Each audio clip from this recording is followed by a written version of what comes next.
नहीं, मैं जो है देखिए मेरा कोई विरोध नहीं है। मैं महर्षि पातंजलि का वो सदुपयोग कर रहे हैं या दुरुपयोग कर रहे हैं, ये जिम्मा मैं देश के संतों को देता हूँ और इसीलिए शीघ्र ही एक संतों का सम्मेलन बुलाऊंगा और जो कम से कम 7 दिन तक चलेगा और देश के संत फैसला लेंगे कि रामदेव को हक है कि नहीं है। अब ये आंदोलन देश के संतों के हाथ। रामदेव के बहुत करीबी आने वाले दिनों में बाबा रामदेव के उत्पादों पे बैन करने की मांग भारत सरकार को करती है। देखिए ऐसा है कि 100% कोई गलत नहीं होता, 100% ना सही होता है ना 100% गलत होता है, लेकिन इनके जो भी उत्पाद हैं, विशेष करके ये जो खाद्य पदार्थ हैं इनके, ये तो बैन होने योग्य हैं और या जांच करा लिया जाए तो खाने योग्य है। और अभी भारत सरकार, सारी सरकार कार्रवाई कर रही है, इसमें मैंने डिटेल दिया है क्योंकि समय कम है इसलिए मैं आपको कहाँ तक बताऊं। अभी सेना ने भी प्रतिबंध लगाया है, इनके ऊपर 75 करोड़ का जुर्माना भी लगा है। ये बहुत बातें हैं, अभी क्या कर बताए मुझे। अब इनके गुरु थे राजीव दीक्षित, उनके पता ही नहीं कहाँ चले गए बेचारे। जी वही राजीव दीक्षित। हाँ, राजीव दीक्षित का पता नहीं, शंकर देव का पता नहीं, क्या है ये सब। तो राजीव दीक्षित की मौत पर आपको क्या लग रहा है कि नोटिस का जवाब दे रहे हैं? हाँ, उनकी नोटिस का जवाब है, ये छाप दीजिएगा। सांसद जी ये बताइए, जिस तरह से उन्होंने नोटिस दिया है, कानूनी प्रक्रिया अपनाई है, आपने भी मंजन किया था, आपको भी दांत में परेशानी हुई थी, डॉक्टर से सलाह ली थी, आप कानूनी प्रक्रिया क्यों नहीं अपना रहे हैं? आपको भी कानून का सहारा लेकर के उनको सजा दिलवानी चाहिए। कितना करोड़ मुकदमा लंबित है अदालतों में, उसका फैसला हो ही नहीं पा रहा है। हमें कहाँ फुर्सत है, हम तो जनता जगाने में लगे हैं। जनता बंद कर दे, उनका काम अपने आप समाप्त हो जाएगा। अगर घी उनका नकली है, जनता खाना बंद कर दे, असली है खूब खाए। मंजन उनका अच्छा है तो लगाओ, हमको क्या दिक्कत है। हमारा तो दांत खराब हुआ, मुझको 50 लोग कम से कम मिले, एक बहुत बड़े संत मिले, उन्होंने कहा खराब हो गया मेरा दांत। तो आप लोगों को एकत्र करके एक जन आंदोलन का रूप देंगे? देखिए, हम नहीं देंगे, आप दे रहे हैं।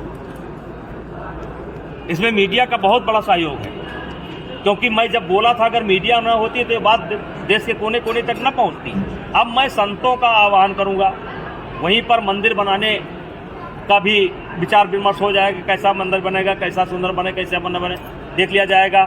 और मैं अब ये अपना आंदोलन संतों को समर्पित करता हूँ। मैं बिना संतों से पूछे कुछ काम नहीं करता। यानी आने वाले दिन में इस मांग को आप सदन में उठाएंगे कि रामदेव के उत्पादों को हम पहले जनता के सदन में उठाएंगे, संतों के सदन में उठाएंगे। संत जब अपने मुंह से कोई बात कहेंगे तो उसका बहुत बड़ा जोर होता है। जनता की अदालत बहुत बड़ी अदालत है, संतों की अदालत उससे भी बड़ी अदालत है।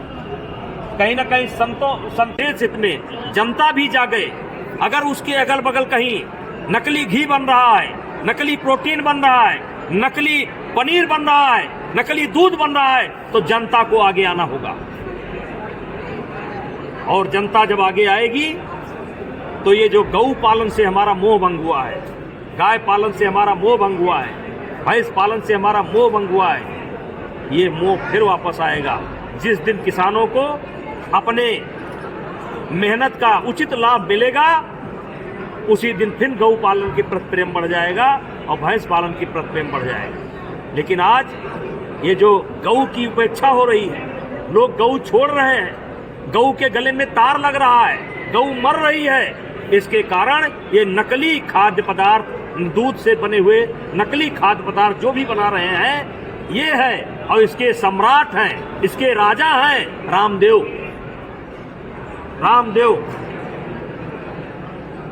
इसलिए मैं सरकार से मांग करता हूं, चाहे भारत सरकार हो, चाहे उत्तर प्रदेश की सरकार हो, चाहे उत्तराखंड की सरकार हो, सबसे मांग करता हूं कि आप इस पर पाबंदी करें, इसको देखें। सर, उत्तराखंड सरकार ने और भारतीय सेना ने भी इनके कई सामानों पर प्रतिबंध लगा रखा है, फिर भी ये मार्केट में बिक रहे हैं और वहाँ नहीं चल रहे। देखिए, ये मैंने जो आपको दिया है इसमें बहुत कुछ है। जैसे इन्होंने एलोपैथिक पद्धति पर सवाल उठा दिया है, कोरोना की दवाई बना दी। इन्होंने छोड़ा किसको है? डॉक्टरों ने नहीं छोड़ा, एलोपैथिक पद्धति को नहीं छोड़ा और फिर एलोपैथिक के शरण में जा रहे हैं। क्योंकि मेरे पास समय कम है इसलिए मैंने आपको विस्तार से दिया है, और इसीलिए दिया है कि इसको सब छापिए। सेना में पतंजलि के उत्पाद पर बैन, कतर ने पतंजलि के आयात को रोका, थाईलैंड में पतंजलि के सामान पर लगाया बैन, सिंगापुर में पतंजलि के सामानों पर लगा बैन। नाक में सरसों का तेल डालो, कोरोना से दूरी, फिर बनाया कोरोनिल, फिर बनाया मैगी, पहले कहते थे मैगी और फूड खाने से गंभीर बीमारी होती है, फिर खुद ही वही बेचने लगे। एक बड़ा आरोप ये लगा है कि ये दूसरे के उत्पादों पर अपना ब्रांड लगाकर बेच रहे हैं। बहुत, ये सत्य है, ये सत्य है।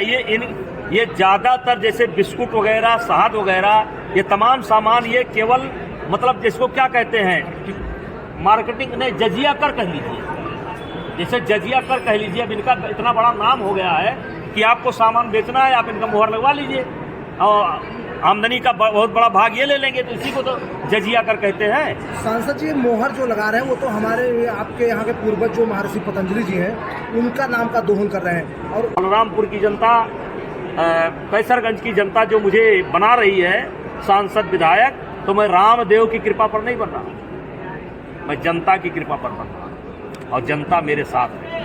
और एक चीज मैंने ये तय किया है कि शीघ्र ही महर्षि पतंजलि के जन्मभूमि पर पूरे देश के संतों का वो एक आह्वान करूंगा और 7 दिन तक वो कार्यक्रम चलेगा। और मैं संत महात्माओं से आग्रह करता हूं और स्वयं मिलकर के आग्रह करूंगा कि महर्षि पतंजलि के नाम का दुरुपयोग और किसान के साथ हो रहे अन्याय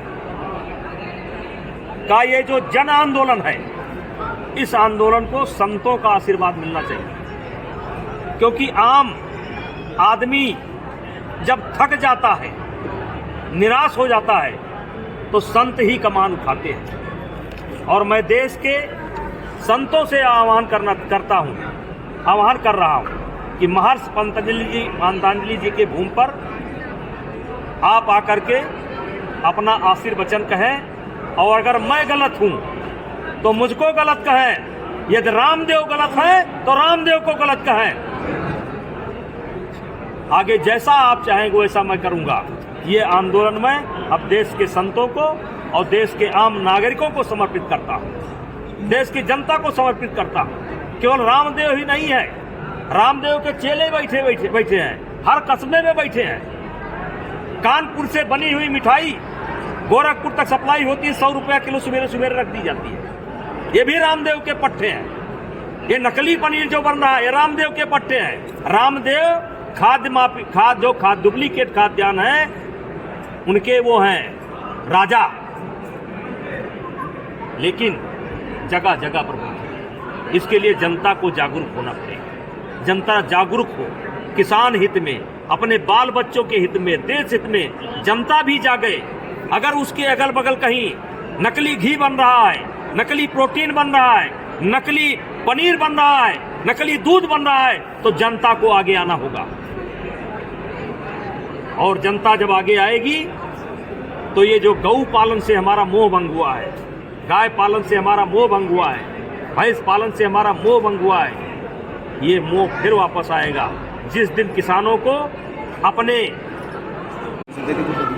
मैं गोंडा जनपद की मीडिया और फैजाबाद अयोध्या की मीडिया को धन्यवाद करता हूं कि आप लोग समय निकाल करके इस कार्यक्रम में पधारे। देखिए, आप लोग अवगत होंगे कि एक प्रकरण जो स्वतः निकला बाबा रामदेव के नकली घी का और महर्षि पतंजलि के नाम के दुरुपयोग का, वो बात लगता है थोड़ी आगे बढ़ गई।